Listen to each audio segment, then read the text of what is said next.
What's up, guys? Tukey here, back again. This is my Fantasy Draft Franchise Mode series here on NHL 17 with the St. Louis Blues.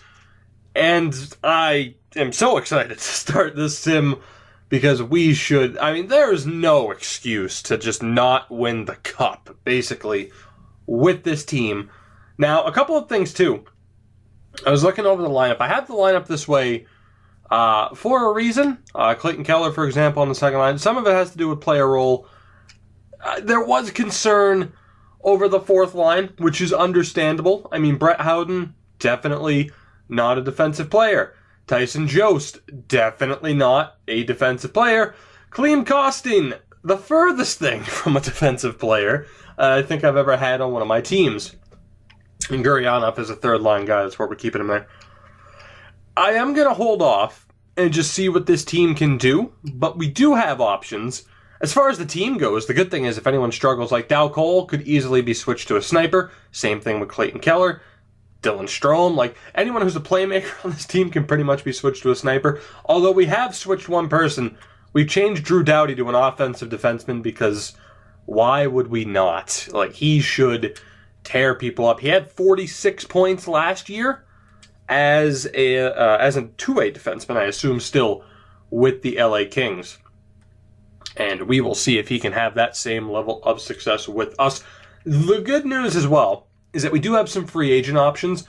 Unfortunately, with $4.6 million, we can't exactly afford to pick up Zuccarello, Pavelski, Skinner, or even Derek Brassard.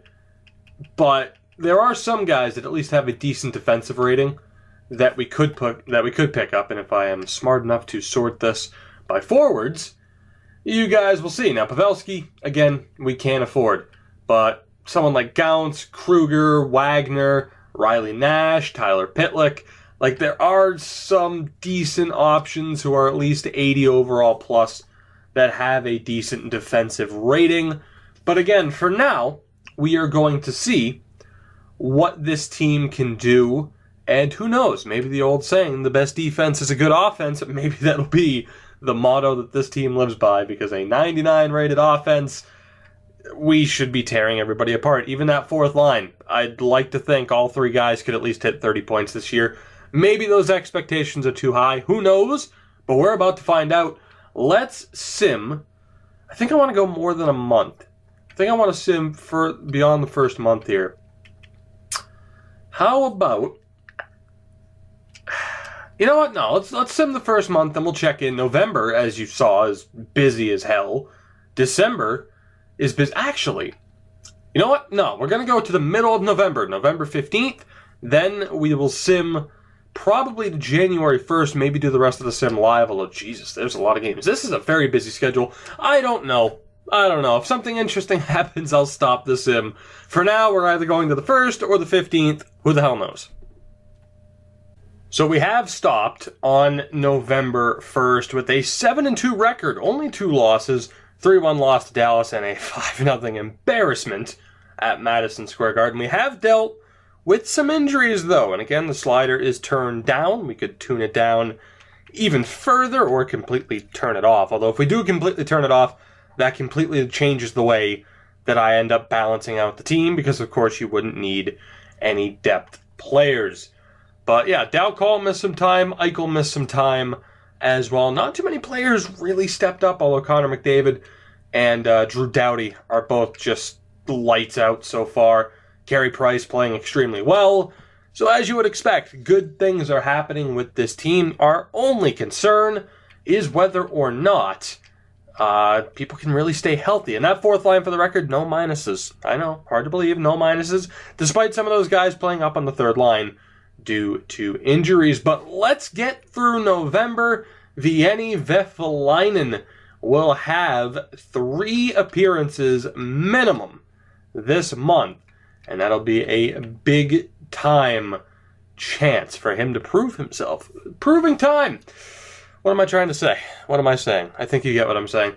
Let's get back to the sim here, shall we? Before I just keep... Why am I still talking? November's come to a close, a bit more of an up and down month. We have a 16-7-2 record, so things are still looking all right. And we are in first place in the division, but of course, the goddamn Dallas Stars, when are they going to fall off? When are the Dallas Stars going to stop being good in this sim is what I want to know. But quickly here, as we look at forwards, I want to show you to the games played category. As you see, Jack Eichel's missed 3 games, Dow Cole's missed 5. So we had Lindblom and Entwistle get, I believe, their NHL debuts, at least in the case of Mackenzie Entwistle. He had his NHL debut, and then defensively, Sergachev missed 2 games, and Caleb Jones had some time on the main roster. But looking at the point totals, not too bad. 22 points in 25 games for Doughty. Sergachev and Liljegren also doing all right. Ilya Levy, 8 points, not too bad. And we will quickly go back to the forwards and plus-minus, because we still don't have a minus player. The worst players plus-minus wise are Dow Cole and McDavid. Go figure, right? Absolutely ridiculous. The best plus-minus is Strome with Clayton Keller. Not too far behind, but so that second line actually is the best plus-minus wise. The goaltending. Right now, Vehvilainen not doing too hot. Only played in 3 games. Only played in 3 games as a 902. Price has a 933. I did want to check, though, how our team is doing in terms of goals for throughout the NHL and goals for per game. And it's looking already like we are going to lead that category. And indeed we are. So we do have the NHL's best offense, as you would hope. And we have a bottom 5 defense, 52 goals, a massive tie there. But in terms of goals against per game, so look at that. The best offense, the best defense, at least if you're going by goals for and goals against per game. Not too bad at all. Not too bad at all, to the point where I don't think we're going to make any line changes at the moment. And I think we can just move forward and sim to the new year. Dow Cole, you'd like him to score more goals. And again, we could change him to a sniper if we wanted to. And you know what? No, I won't get into that yet. Let's at least get to the All-Star break before I get into options like that. So it's at least fresh on your mind. Because someone like Dow Cole could just score 20 goals in the next month and a half. And that would have been a pointless conversation. So let's move forward. We are going to January 1st, 2020. Let's see how this team can do. So I said, screw it. We simmed to the All-Star break, and we are in first place by 14 points over both Minnesota and Dallas. 69 points, 32, 12, and 5, with a now 100 rated offense, 94 defense, and 96 goaltending. For those who care, we will quickly go back over the calendar. November, decent. November was decent. You move into December, a couple of early losses, but, stringing some wins together. And then you get into January, certainly more wins than losses. 3 losses so far this month, only 1 in regulation. So things are looking okay. Injuries have still been a little bit of a problem, but of course we'll talk about that as we get into player stats. Looking throughout the league, because I do wonder, I imagine we still have the top-rated offense. We are the top team in the NHL as it stands. Goals for, 10 more goals than the Calgary Flames. Running away with it in terms of the NHL's best offense and the NHL's best defense. Things are clicking right now for this team. And I do wonder, power play percentage towards the top. Penalty kill percentage, I do wonder, are we towards the top on that? Yeah, we are. We're towards the top, middle of the road. 84%. We've only lost 7 games on the road, 10 games at home. Things are looking marvelous for this team. Let's get into looking at the player stats here. Connor McDavid right now leads the team in points, 43 in 49 games. Not too bad, but I do want to go by position here. Of course, McDavid doing well, plus-minus only a +4, so keep that in mind. The top line struggling a little bit defensively, but 43 points is pretty solid. Dylan Strome, who's bounced between the first and second line depending on injuries, has 31 points, in 49 games. He's a plus 22. Unbelievable. And McDavid, could we switch him to a sniper? Yeah, but he should probably be a playmaker. I think you'd agree. Strome, on the other hand, you could argue for both, playmaker or sniper. Of course, he's a playmaker right now, and he is doing fairly well and actually has more goals than assists. Tyson Jost has played every game so far, has 17 points. He's been on the third and the fourth line. He is a plus 9. Someone else, actually not so much. You'd rather keep him a playmaker. Doing better than Emile Poirier, who hasn't lived up to what he did last year. 16 points in 49 games. He is a plus 10 on the season, though. Tempted to maybe change him to a power forward or maybe even a grinder. You know, his offensive stats aren't that great. So it is surprising that he did what he did last year with those 36 points once we signed him. But he is on pace, I would say, to hit that point total again. Glenn Gaudin had a couple of games, 4 games. He picked up his first NHL goal. Moving on to left wings, Clayton Keller, 36 points in 49 games. He is a plus 18. Someone else who you could argue we could switch to a sniper. I imagine most people will say keep him at a playmaker. Michael Dow Cole, he's missed 7 games, only 27 points on the year. Pretty disappointing. Someone else that you could argue maybe switch to a sniper. And when we go best lines, it actually does put Clayton Keller on the top line over Michael Dow Cole. So keep that in mind. Timo Meier up to an 86. Of course, the third liner, 26 points in 49 games. He is a plus 14.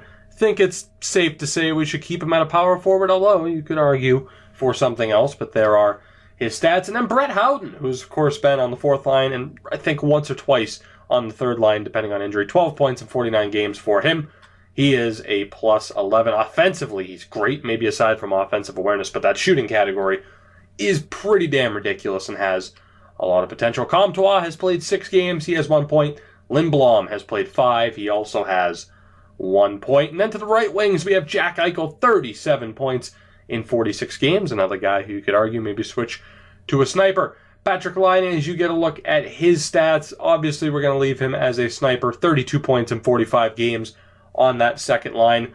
Gurionov, only 17 points, despite the fact, and I forgot to mention this, that we switched him to a sniper instead of a power forward. He's been on the third line for the majority of the season. 17 points, man, even though he's missed 4 games. Not good enough. Let me know what you think we should do with him. I don't think there's room for him in the top 6, so the third line is his spot, but player type is the question. And then Klim Kostin. He's a plus 8. That's what's most important to me, despite that 1-star defensive category. 82 overall, 11 points in 49 games. And unlike with Gurionov, I think it's safe to say he should be a power forward. Entwistle, 3 games, 1 goal.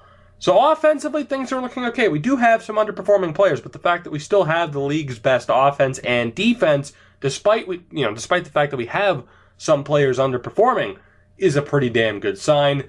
Defensively, Drew Doughty, 39 points in 49 games. He is a plus 28. And again, we look at his point total from last year, 46 points. He had a maximum of 72 in our first year. But now that we've switched him to an offensive defenseman, and he's played every game, I think that was the right call. Sergachev, up to an 88, has 28 points. He is a plus 16. And for the hell of it, you got to look at his stats. I was tempted to maybe switch him to an offensive defenseman as well, but that passing category and puck skills in general is a little bit too low. Liljegren, the huge free agent signing, 18 points. He is a plus 13 as you get to look at his stats. You could argue for offensive defenseman with that puck skills category, no doubt about it. Let me know what you think about that. Thomas Chabot, of course, an 84 overall. You get to look at his stats. Safe to say, keep him as a two-way defenseman. He has 16 points. Oli Levy with 15, and for the hell of it, you get to look at his stats. Feel like he's a prime two-way defenseman.